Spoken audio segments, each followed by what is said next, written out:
we're going to briefly talk about a few genetic disorders in humans that we understand quite well and that are good examples of Mendelian genetics. One example of a genetic disorder that we see in humans are what are called autosomal recessive disorders. Recessive means you have to have 2 copies of the recessive allele in order to develop the disease.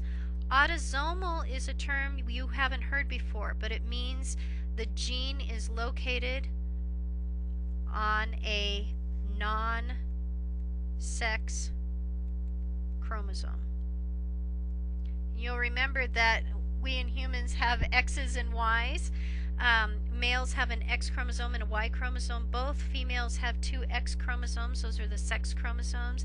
If a gene is located on another chromosome other than the X or Y chromosome, that gene is located on an autosome, and that would be called an autosomal recessive disease. So an autosome is a non-sex chromosome.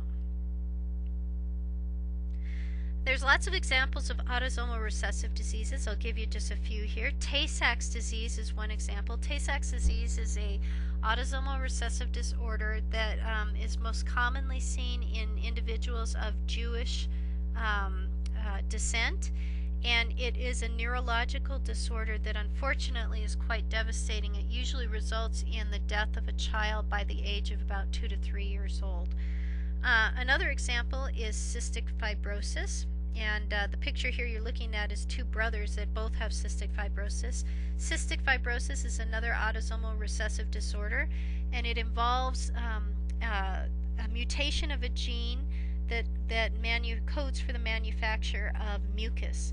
And so these individuals that have cystic fibrosis cannot properly manufacture mucus. They make a very, very thick, viscous mucus, and it's difficult to clear that mucus from places like their lungs, and as a result they have very difficult time breathing. They have to have the mucus beaten out of their lungs multiple times per day using percussive instruments or by having somebody hammer on their back and chest to get rid of it.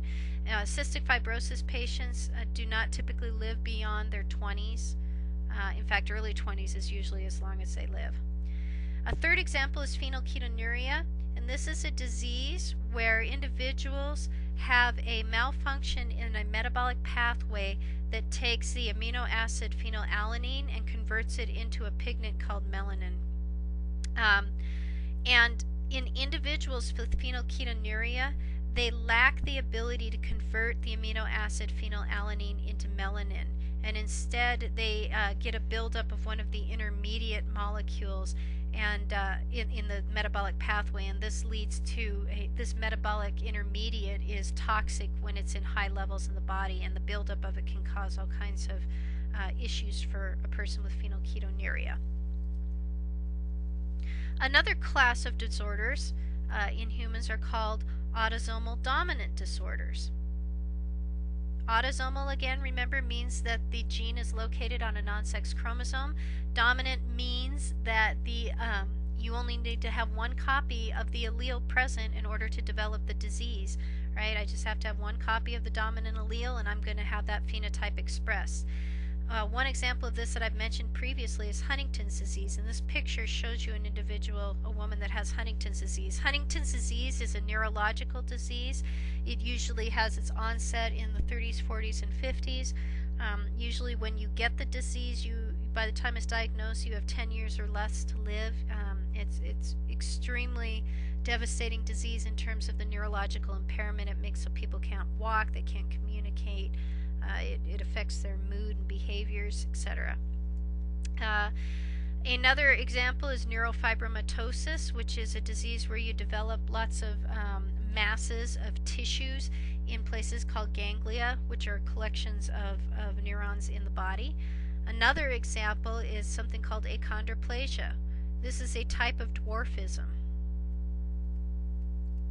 in which you only need to inherit 1 copy of the dominant allele from one of your parents and you will have the disease. Okay, now there are sex-related disorders, but we're not really going to talk about them in terms of diseases. We're going to move on and talk about some other nuances nuances of Mendelian genetics, some non-traditional Mendelian genetic interactions.